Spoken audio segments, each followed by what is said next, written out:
askeri. O bize ölülerin amanetidir.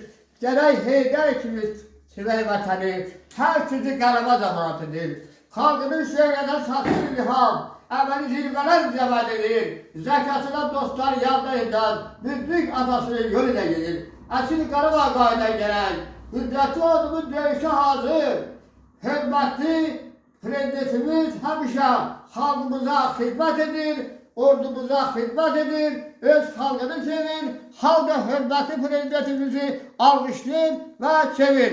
Yaşasın möhtərəm İlham prezidentimiz, yaşasın qüdrətli ordumuz!